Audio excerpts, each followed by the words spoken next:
Local election headquarters, early voting has already begun for Tuesday's primary runoff elections, including that hotly contested Republican race for governor between Mike Mazzei and Drummond. We've seen the ads. This week, their campaigns released data about all the money they've raised since June's primary. News 4's Spencer Humphrey breaks down who is funding whom.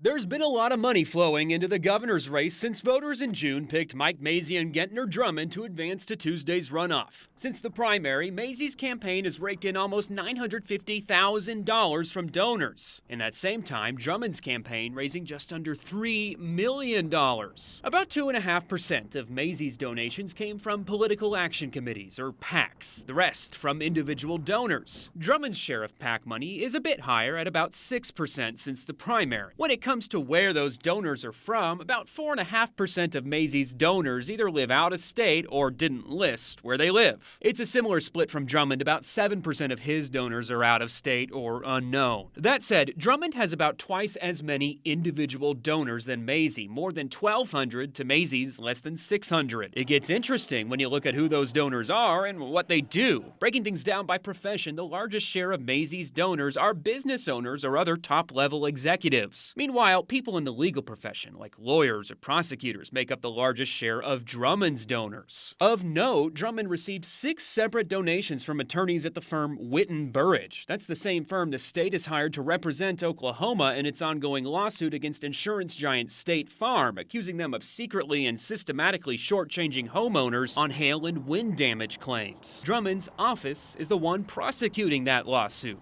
In total, lawyers at Witten Burrage donated $21,000 to Drummond's campaign since the primary. We reached out to Drummond's office with specific questions about those donations and if they hold any influence over his role in the lawsuit. His campaign sent us a statement saying, in part, the Attorney General's office contracted with Witten Burrage because of the firm's extensive experience with State Farm and similar complex litigation. Drummond has raised more money than any candidate for statewide office in Oklahoma history by far. People who have worked alongside Gettner and witnessed his character, ethics, and leadership firsthand are among those supporting him. That should surprise no one. Meanwhile, on the Mazzei side of things, he's also got some interesting State Farm-related donors. In the 6 weeks after Drummond sued State Farm, 9 different State Farm agents donated to Mazzei's campaign. That includes a State Farm executive who lists his title as a Management Corp Vice President. After that first wave, 3 more agents gave on the exact same day, July 23rd. State Farm agents by far make up the largest share of insurance agents who donated to Mazzei, and not a single State Farm agent donated to Drummond. We reached out to Mazzei's campaign, also with a specific set of questions about whether Mazzei is essentially letting State Farm buy his influence. His campaign statement didn't address any of our questions, but it said, after a tragic car accident, Mike Mazzei sued State Farm for failing to honor their agreement to pay his medical bills. So Drummond's claim that Mike won't hold insurance companies accountable is a desperate lie. State Farm agents also donated in droves to a candidate in the state insurance commissioner's race. Records show 8 different State Farm agents donated Marty Quinn a total of just over $3,000 during a time frame from June 25th to August 10th. We asked Quinn about it when we sat down with him.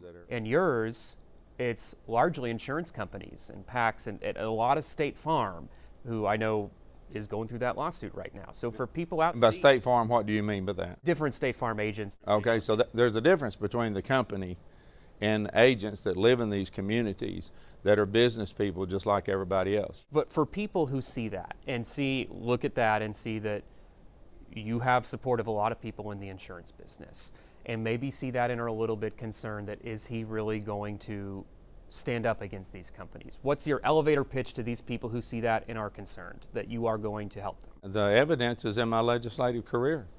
You want difficult matters, whether it's taxes, whether it's any of the other things that are important to individuals in that legislative record that I have. You can go see. It's black and white. Spencer Humphrey reporting. Of course, we'll have full coverage of all of our state's runoff elections this coming Tuesday.